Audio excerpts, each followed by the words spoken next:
Things I don't like about the Lambo. There are very few things that I dislike about the car. The number one thing I'm going to say that I dislike about this car is the seat. So if you don't already know, I have a Evo Spyder, which just means that I have a Lambo convertible. Whenever you have that, it causes this part of the car to be raised up a bit. So it makes it really hard for me to see out the rear view mirror because I can only see out that much because this piece right here is so high. And then obviously because the engine is behind me, I have to go like this, do like a little neck thing to see the cars behind me. Is because this is more of an Evo Spyder thing too, but you can see that the soft top, my hair is touching the soft top. So a lot of people would question, well, if you can't see out the back, why don't you just raise your seat a bit? The issue with that is that my hair is already touching the soft top here. So if I go up anymore, my hair is going to be all messed up and nobody wants that.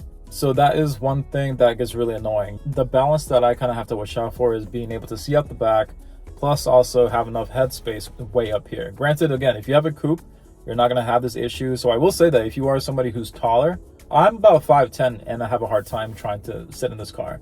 But if you are anyone above 6 foot, then you may want to opt in for the coupe because you do get a few more inches of legroom, headroom, so on and so forth. Evo Spyders, if you're anything above 5'10", you're going to have a hard time. So that's two things I dislike. I dislike about the fact that I can't really see out the rear view mirror. One thing I could do is get a electronic rear view camera, which could help solve that issue.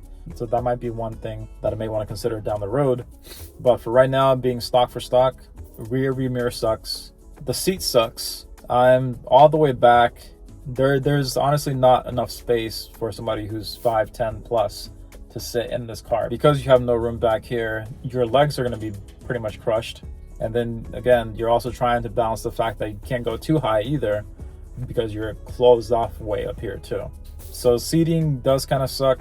It would be nice if the car was a bit more comfortable in that sense. But again, because this car isn't my daily, I don't really care because I only drive the car about once a week or so. So I can live with that, especially for like a half hour. It's not that bad. So yeah, seating sucks. The rear view mirror sucks. Again, mainly because this is an Evo Spyder.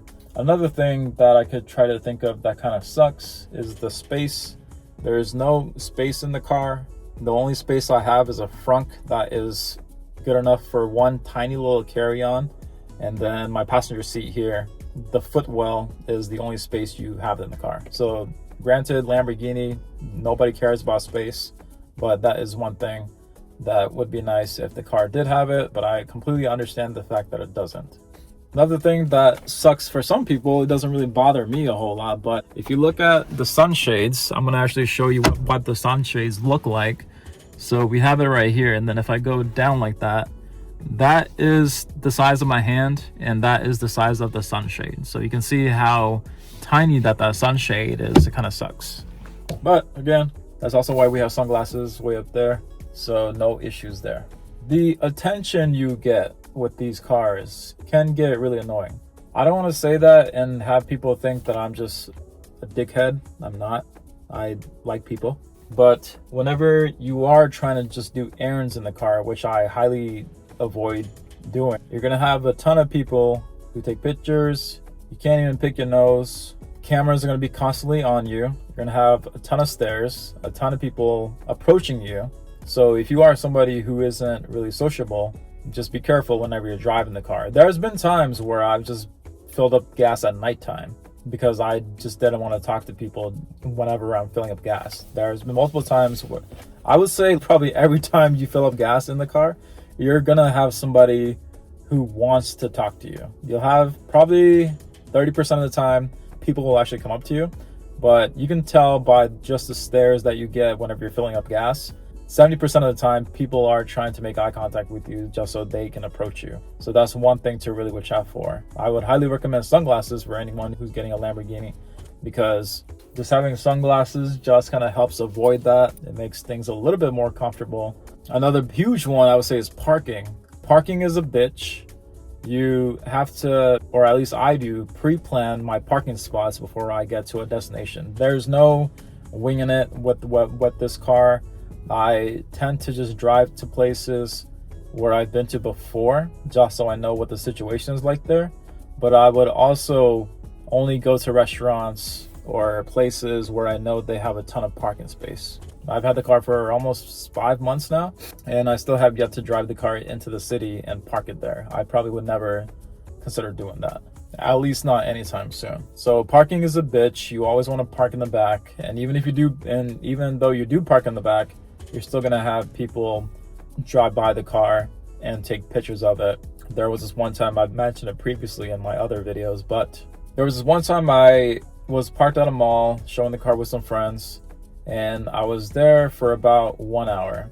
I was sitting in the car the first half of it, and then after that my friends showed up, and then for the next half hour we were just like standing outside of the car, checking out the car, taking pictures and whatnot. In that time span, whenever we were at the mall, there was about 20 to 23 cars that purposely drove past the car. Like, they went out their way to go down to the parking lot to do a quick peek at the car, which is completely fine. Again, I'm not complaining there, but that is one thing to just kind of be prepared for. I purposely tried to find garages so I can park in a garage somewhere way up where not many people go around to. So that's one thing that I do. There's been a lot of times where I've dropped off the car at somebody's house just so I wouldn't have to take the Lambo to a place where I knew that there was going to be a big crowd.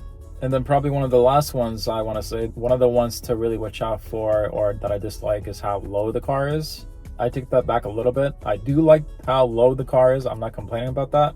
But the headache part about that, the downside of it, is you have to watch out for speed bumps. Whenever you see a speed bump like that, you have to drive past like this, not like this, because if you do, you're going to scrape your bumper and stuff.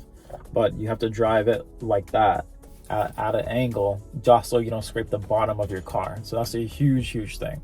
I purposely avoid places that have steep hills.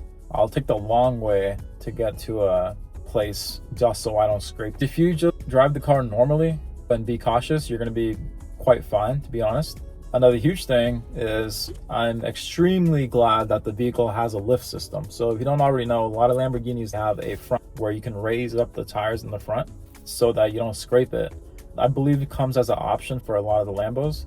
So getting that lift system is a huge peace of mind, because I've had to use it so many times. A lot of times whenever we're going on car meets, we're in those situations where we have to park in the grass or just go in an awkward angle. So using the lift system there probably happens quite often. So that's a huge thing. Very important to have a lift system. And yeah, I have scraped the car a couple of times. Nothing major, but there are times where I did a little cringe thing where you scrape your car and then you go, yeah. So that has happened a couple of times. So yeah, those are a good 4 or 5 things. I'll probably do another video solely about how the pros and cons of getting the attention of a Lambo. And that one's going to be quite interesting too. So that one people should kind of stay in tune for. Subscribe to the channel, everyone. I'm doing a ton of these videos and I'm just going on the fly here answering all these questions. If you have a question, write it down below, subscribe, and I'll see you all for the next one.